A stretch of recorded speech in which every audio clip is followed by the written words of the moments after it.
So hello my dear students, my dear friends, कैसे हैं आप सभी लोग। उम्मीद करता हूँ आप सभी लोग बहुत अच्छे होंगे, आपकी पढ़ाई अच्छे से चल रही होगी। तो गाइज अभी तक हम लोगों ने स्टोरी में देखा कि हमारे सैम भाई साहब जो हैं वो सेकंड लेवल पर जाने का प्रयास कर रहे थे और गलती से पता नहीं कैसे थर्ड लेवल पर पहुंच गए।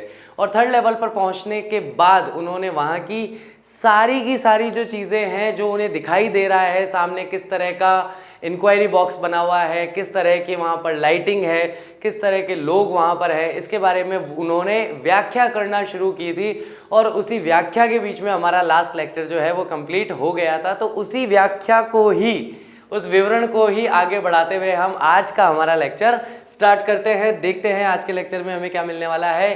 तो देयर वर ब्रास स्पिटून्स, तो वहां पर कांसे का बना हुआ है ना, कांसा एक धातु होती है, कांसे के बने हुए पीक दान रखे हुए थे जिनमें लोग थूकने का काम करते हैं। ऑन द फ्लोर, जो जमीन पर रखे हुए थे। एंड अक्रॉस द स्टेशन, और अगर आप स्टेशन के सामने की तरफ देखेंगे, a glint of light caught my eye, यानी कि एक रोशनी की चमक ने मेरा ध्यान आकर्षित किया। कॉट माई आई का मतलब मेरी आंख पकड़ ली, ऐसा नहीं, ध्यान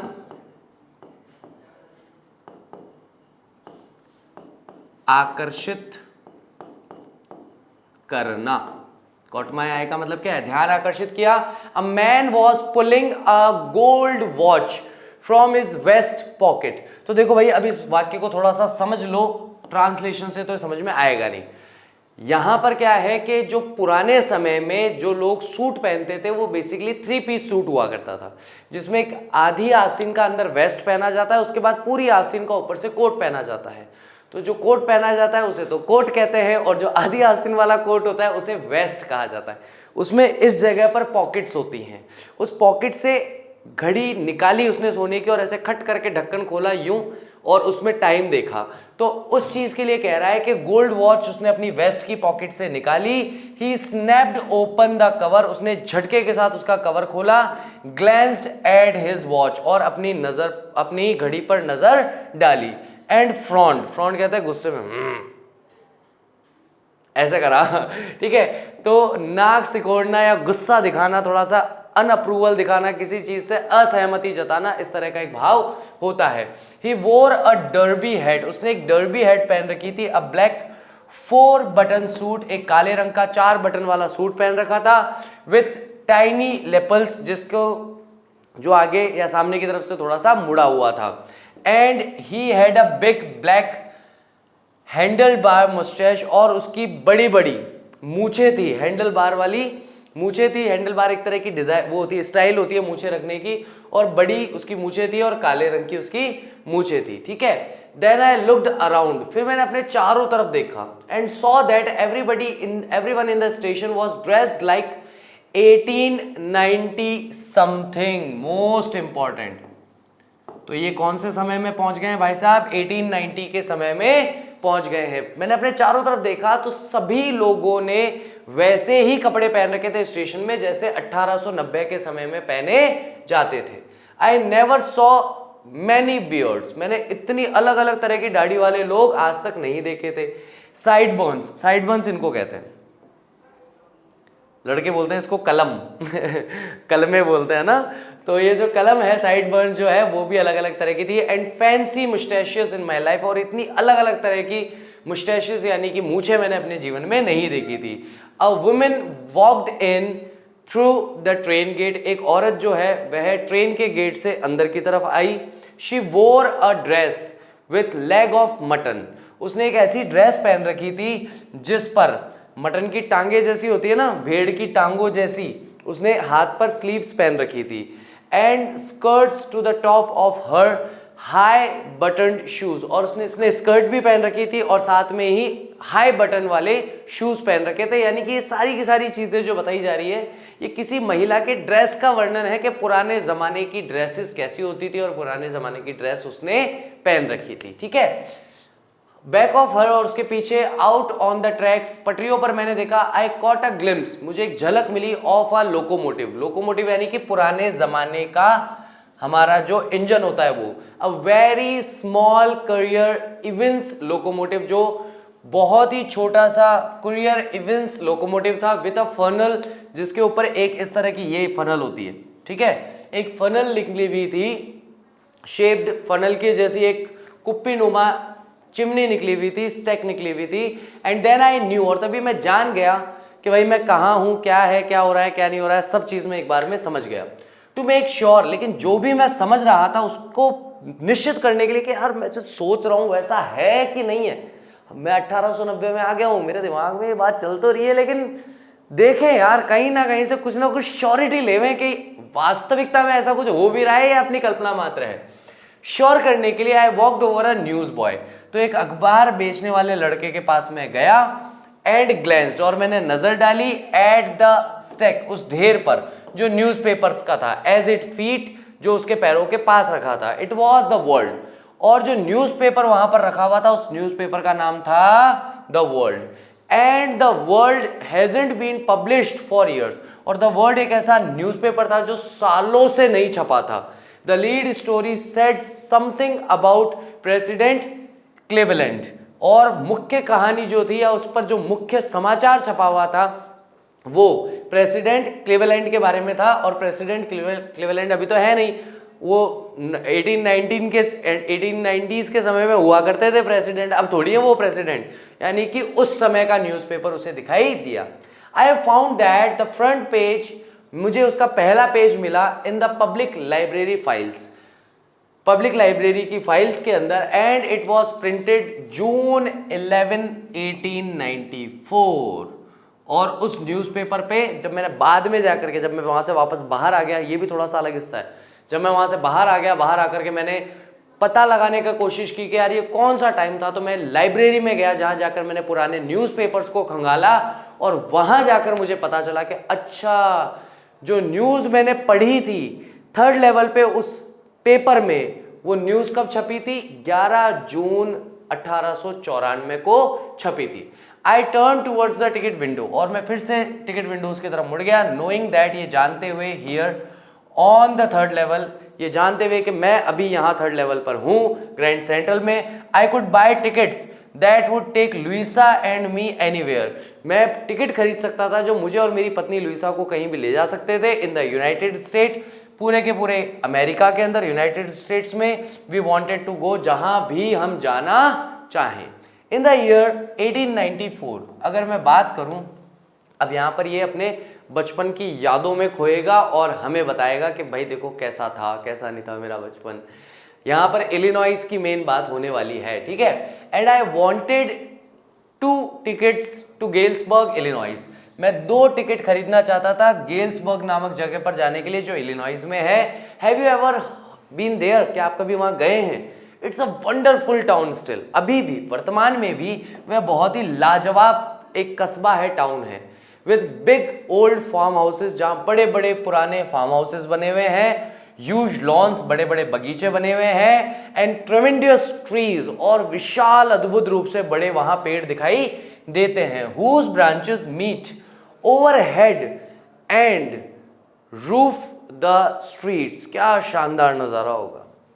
ये एक सड़क है, सड़क के इस तरफ भी पेड़ उगा हुआ है, इस तरफ भी पेड़ उगा हुआ है, लेकिन इस वाले पेड़ की शाखाएं यहाँ तक आ रही है और इस वाले पेड़ की शाखाएं यहाँ तक आ रही है, जिसकी वजह से, और लगातार ऐसे पेड़ उगे हुए हैं, जिसकी वजह से पूरी जो सड़क है वो छायादार हो जाती है, यानी कि पूरी सड़क को दोनों पेड़ों की डालियाँ ढक लेती हैं और बीच में पूरी सड़क है, छायादार सड़क, मस्त, एक नंबर, है ना।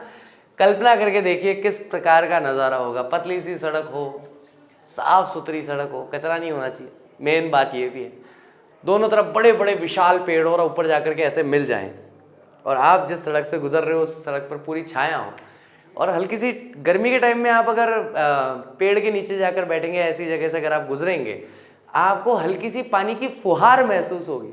मैं साइंस नहीं समझता और ना ही मेरे को बायोलॉजी में कोई बहुत ज़्यादा जानकारी भी नहीं है, और सच बताऊं तो इंटरेस्ट भी नहीं है, लेकिन पता नहीं क्यों मैं जब भी मतलब ऐसे गर्मी के समय में ऐसे बैठते हैं ना पेड़ों के नीचे, तो ऐसा लगता है कि पानी की फुहार हल्की हल्की आती रहती है। अगर आपने कभी महसूस किया हो तो मुझे प्लीज़ कमेंट करके ज़रूर बताइएगा, क्योंकि मैंने ऐसा अनुभव किया है। क्या आपका भी ऐसा अनुभव रहा है या मुझे अकेले को ऐसा लगता है?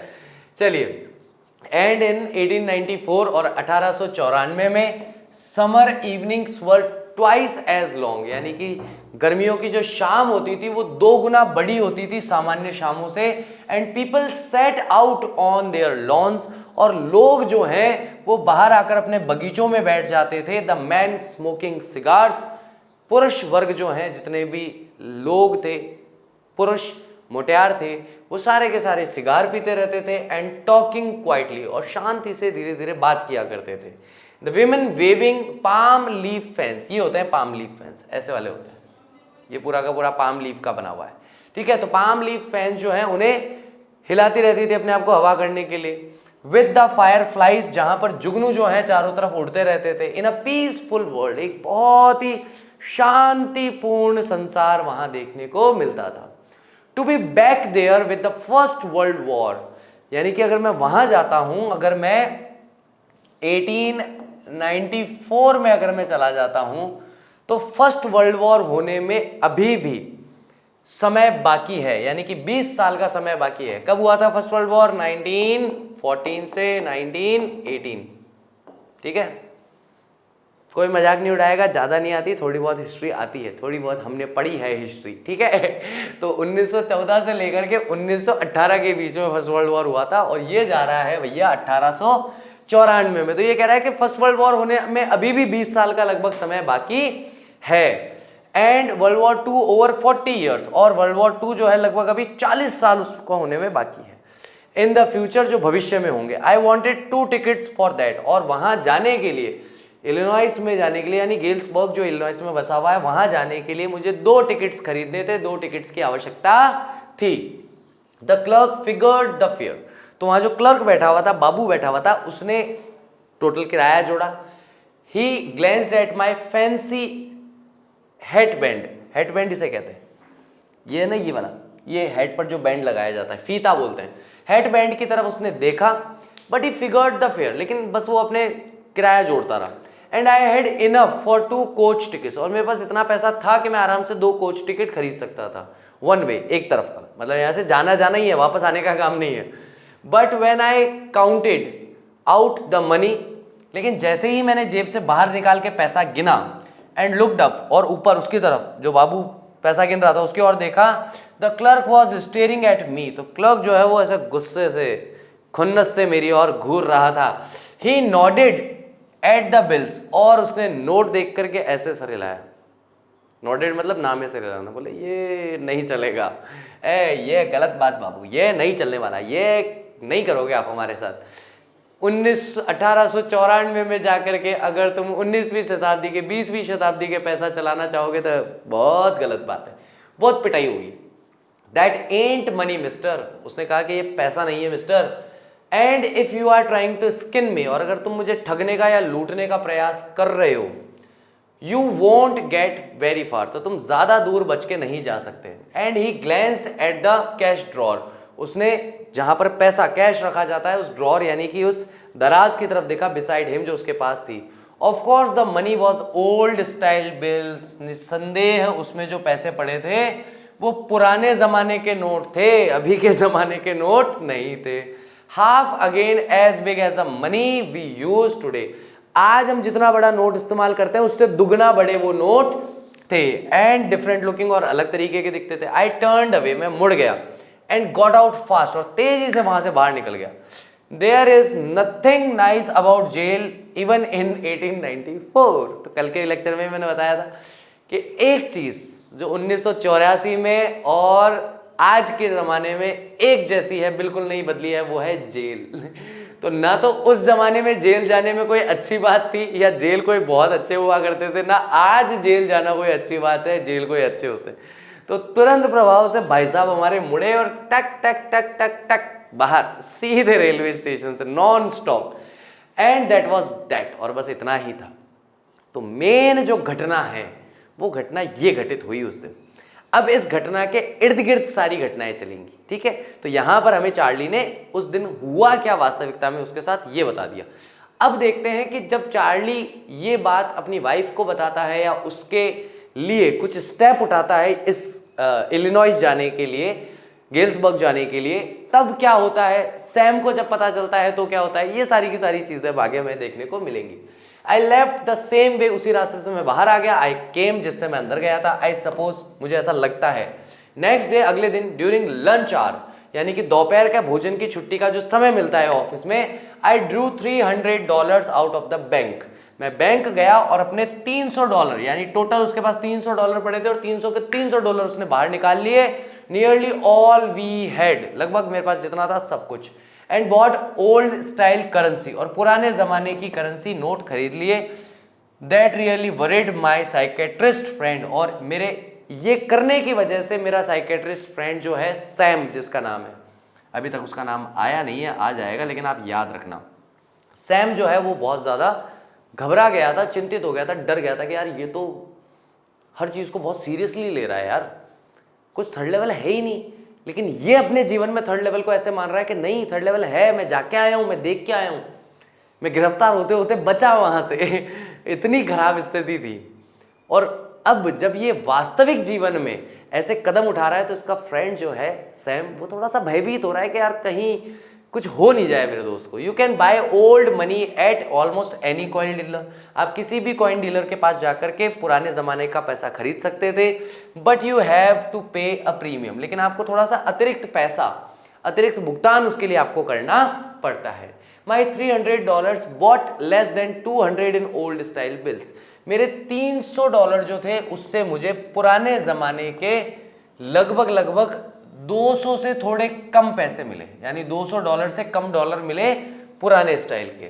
बट आई डिडंट केयर, लेकिन मुझे इस बात की इतनी परवाह थी भी नहीं। Eggs were 13 cent a dozen, एक दर्जन अंडे के 13 पैसे लगते थे 1894 में। But I have never again found the corridor that leads to the third level at the Grand Central station. लेकिन यहाँ पर चोट हो गई भाई के साथ कि मुझे कभी वो गलियारा वापस मिला ही नहीं जो थर्ड लेवल पर ले जाता था ग्रैंड सेंट्रल स्टेशन में। ऑल दो I have tried often enough, हालांकि मैंने कई बार मैं जाता था और कोशिश करता था उसे ढूंढने की, मैं काफ़ी कोशिश कर चुका था उसे ढूंढने की, लेकिन वो नहीं मिल रहा था तो नहीं मिल रहा था। Louisa was pretty worried when I told her all this. Louisa जो उसकी पत्नी है चार्ली की, वो बहुत ज़्यादा चिंतित हो गई थी, घबरा गई थी जब चार्ली ने उसे ये सब बताया। And didn't want me to look for the third level. अब देखो, लुक फॉर जब भी एक साथ आए इसका मतलब होता है खोजना या ढूंढना।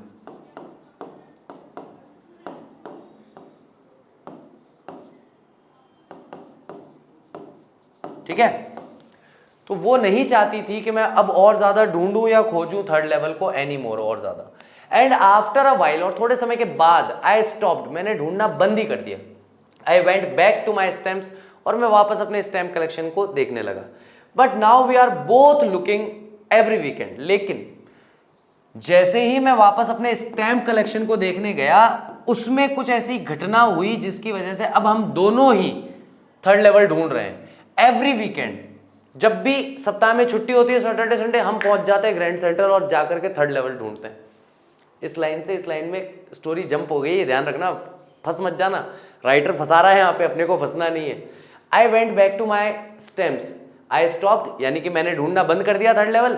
उसके बाद में जाके अपने स्टैम्प देखने लग गया, वो स्टैम्प कलेक्शन था उसको देखा। जैसे ही मैंने उसको देखा तो हम दोनों अब हर वीकेंड पे जाकर के थर्ड लेवल को ढूंढना हमने शुरू कर दिया। पहले पत्नी ने कहा मत जाओ यार, मत ढूंढो, पागल हो गए हो तुम, हैं, बुद्धि भ्रष्ट हो गई तुम्हारी, दिमाग खराब है तुम्हारा, तो रहने दो, मत करो। तो मान गया कि चलो ठीक है, आपने बता दिया बुद्धि भ्रष्ट है तो नहीं करते, कोई बात नहीं। और जैसे ही स्टैम्प में जाके देखा तो कुछ ऐसा दिखा कि अब दोनों की बुद्धि भ्रष्ट है, अब दोनों जाकर के ढूंढ रहे हैं उसको। Because now we have proof, क्योंकि अब हमारे पास सबूत है that the third level is still there, कि थर्ड लेवल अभी भी वही है। माई फ्रेंड सैम विनर, मेरा फ्रेंड जिसका नाम है सैम विनर, डिसअपियर्ड, वो गायब हो चुका था। नोबडी न्यू वेयर, और कोई नहीं जानता था कि वो कहाँ गया। But I sort of suspected, लेकिन मुझे थोड़ा सा शक तो था, because Sam's a city boy, क्योंकि सैम जो है वो एक शहरी लड़का है।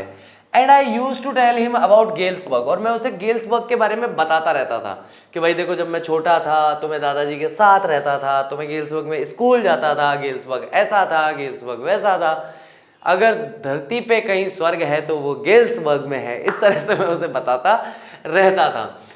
तो मैं उसे बताता था गेल्सबर्ग के बारे में। I went to school there, मैं वहाँ स्कूल जाता था। And he always said he liked the sound of the place। और वह हमेशा कहता था कि यार जिस तरह से तुम इस जगह के बारे में बताते हो मुझे बहुत अच्छी लगती है जगह, अगर कभी मौका मिलेगा तो मैं जरूर वहां जाना चाहूंगा। And that's where he is, और वहीं वह गया था। ऑल राइट, बिल्कुल सही समझे आप, बिल्कुल सही जगह पर वो गया था, बिल्कुल सही समय पर वो गया था। तो जॉन भाई साहब चले गए थे 1894 में गेल्सबर्ग, बिकॉज वन नाइट, क्योंकि एक रात fussing with my stamp collection, जब मैं अपने स्टैम्प कलेक्शन से छेड़खानी कर रहा था, वैसे ही देख रहा था, आई फाउंड, मैंने पाया, well do you know what's a first day cover is. खैर पहले आप ये बताइए कि आप जानते हैं कि एक फर्स्ट डे कवर क्या होता है। तो ये हमसे पूछ रहा है फर्स्ट डे कवर क्या होता है। मैंने लास्ट लेक्चर में बताया फर्स्ट डे कवर क्या होता है, उसके लास्ट लेक्चर में बताया फर्स्ट डे कवर क्या होता है। तो अब आप मुझे कमेंट बॉक्स में बता दो फर्स्ट डे कवर क्या होता है। मैं 2 बार पिछले 2 लेक्चर में, दोनों लेक्चर में बताया फर्स्ट डे कवर क्या होता है। आप मुझे लिख करके डेफिनेशन दोगे अब, चाहे हिंदी में, चाहे इंग्लिश में, चाहे मारवाड़ी में, जो आपको लैंग्वेज अच्छी लगे उसमें लिख के दो। मुझे फर्स्ट डे कवर की डेफिनेशन चाहिए, मुझे बताओ फर्स्ट डे कवर क्या होता है कमेंट बॉक्स में, ठीक है। तो जब एक नया स्टैम्प जो है इशू होता है तो स्टैम्प कलेक्टर जो है उसमें से कुछ खरीद लेते हैं और उन्हें एनवलप पर लगा करके खुद को ही मेल कर देते हैं on the very first day, पहले ही दिन जिस दिन सेल होती है। एंड द पोस्ट मार्क, और डाक चिन्ह जो होता है वह साबित कर देता है तारीख को, डेट को। The envelope is called a first day cover, और उसी एनवलप, उसी लिफाफे को फर्स्ट डे कवर कहा जाता है। दे आर नेवर ओपन, उन्हें कभी खोला नहीं जाता। You just put blank paper in the envelope, आप बस केवल खाली कागज उस एनवलप में रख देते हैं। दैट नाइट, उस रात, अमंग माई ओल्डेस्ट फर्स्ट डे कवर्स, मेरे पुराने से पुराने फर्स्ट डे कवर्स जो थे उन सबके बीच में, I found one that should not have been there, मुझे एक ऐसा फर्स्ट डे कवर मिला जिसे वहां नहीं होना चाहिए था। यानी कि 10 साल से 20 साल से वो पूरे के पूरे स्टैम्प कलेक्शन को देखते हुए आ रहा है और जितने स्टैम्प उसके पास है उसको सारे पता है। अचानक से एक नया स्टैम्प उसे वहां दिखाई दिया, यानी कि एक नया फर्स्ट डे कवर उसे वहां दिखाई दिया।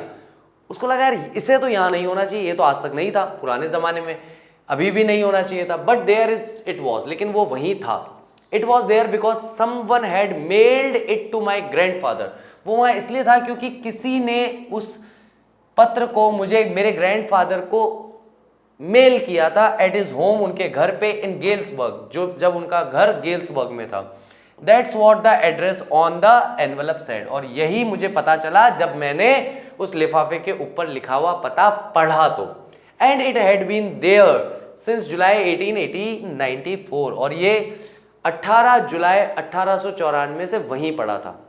The post mark showed that, post mark ये दिखा रहा था, yet I didn't remember it at all, लेकिन मुझे बिल्कुल याद नहीं था कि आज से पहले मैंने कभी इस लेटर को देखा है या नहीं देखा है।